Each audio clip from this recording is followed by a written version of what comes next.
What's up, everyone? Thanks for joining me today in our final leg of our journey in how to find the perfect fixer-upper. In this last part, we're going to be talking about how to maximize your return on your fixer-upper. We'll discuss the best updates, plus the ones to avoid, and how to sell a fixer-upper in order to make sure you get the highest price possible. If this is your first episode joining us in this series, definitely go back and check out the previous 2 episodes, as they will help you learn some really helpful tips and tricks as to how to finance and find the perfect options. So let's jump into this last step about helping you find the perfect fixer-upper. I'm going to start kind of in reverse in this episode so you understand the power of doing the right updates in order to sell a house even right now in the spring market of 2024. Interest rates are floating around 7% right now, which has had the effect of keeping the entire buyer market at bay during the winter months. But recently I've been looking with a client in a particular price point that seems to have a lot of fixer-upper options. One in particular we saw recently and put an offer on did many nice updates, and my clients fell in love with it immediately. I definitely encouraged them that we needed to be pretty aggressive on this one because it had all the marks of being a really competitive situation. Sure enough, we were blown away by how far the competition was willing to stretch in order to grab this one, probably landing somewhere to the tune of $25,000 to $30,000 over asking price, and I'll add over any comparable sales in the area. Talk about the power of a great fixer-upper. We talked in the last episode about some factors that are super important when deciding what a good fixer-upper option is. And this house in particular had all of them. Number 1, they bought in a great location. Number 2, this house had great bones and didn't need a ton of maintenance. Number 3, renovations they did were attainable, and honestly, most of them weren't even that high of quality. And number 4, the home was livable in the state that it was purchased, and renovations could be pushed off for several years if they had to, if the budget got tight. The craziest thing is that they bought in 2019 for $266,000, and they probably stand to sell for around $440,000. That's a great fixer-upper. A 5th and very determining factor was that they picked the right updates to make the market go cuckoo. Even I was shocked at how far the competition was willing to reach on this one to beat our offer and every other at the table. So what are the right updates? First, cosmetics. A lot of us love DIY home projects, but the reality is the majority of the market wants to pay for a product that those things have already been done for them.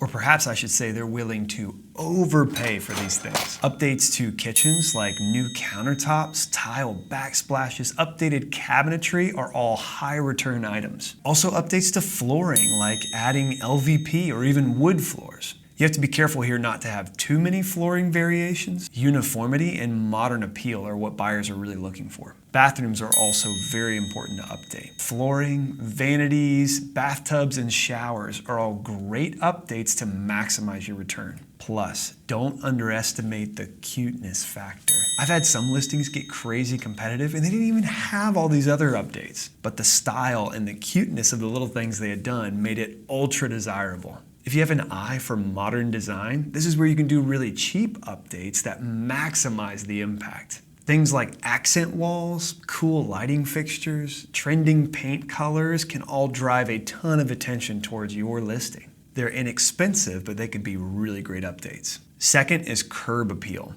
Nothing is going to turn buyers away from your house faster than if they pull up and see no curb appeal. Make sure the exterior of the home is inviting and looks updated. Adding some fresh exterior lights, painting your shutters, and updating your plant beds with fresh mulch and some new flowers all make a massive impact on the buyer before they ever walk through the door. Plus, this shows up well in pictures, and that's what draws buyers to your fixer-upper. Third is system updates. These are definitely going to be some of the most expensive updates you can do to your fixer-upper. It's not always necessary if the systems are in decent shape and aren't super old. In fact, I would recommend focusing on the first 2 options before you jump into this third option, particularly if your systems are in good order and they may just have a little age on them. But if you have a fixer-upper that has a really old roof, siding, water heater, HVAC system, things like that, updating these will increase buyer confidence and drive way more activity towards your home.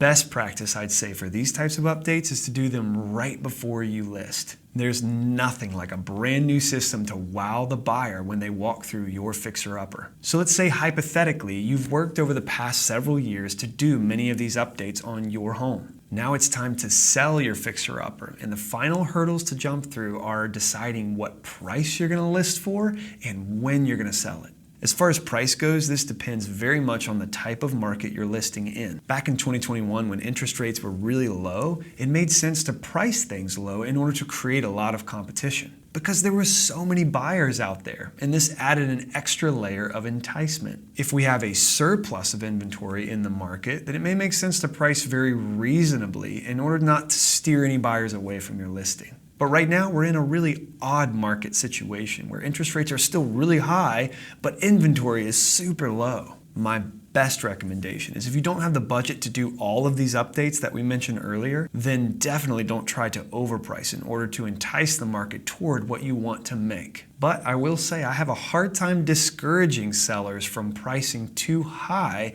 in the current market situation, especially if you've done all of these updates we've been talking about. With such a lack of inventory, if you put a great product out there, then every buyer in the general area is going to be going for it. So the potential of getting a really high sales price because of doing all the necessary updates right now is really good. Definitely consult with a real estate professional though before taking this tact, because they can look at things objectively for you and help you make the right decisions. And lastly, in terms of when to list this, it's definitely best to do this when the buyer activity is hottest. In our market, that's absolutely the springtime every year. This is when the most buyers are in the market looking and when you stand the best chance of getting a lot of competition. However, don't rule out the other times of the year if it's necessary to list then. You'll just doubly want to make sure you've done the right updates to draw buyers towards your fixer-upper. All right, are you ready to go find an amazing opportunity to make a ton of money by buying a fixer-upper? I'm absolutely here to help you answer any questions you might have. And if you're in my area, then I want to get you into some great options. You can find my information in the description below. Thanks so much for watching this series, guys. I hope you learned a ton and can utilize this information to make an awesome investment into your future. Have a great week, friends.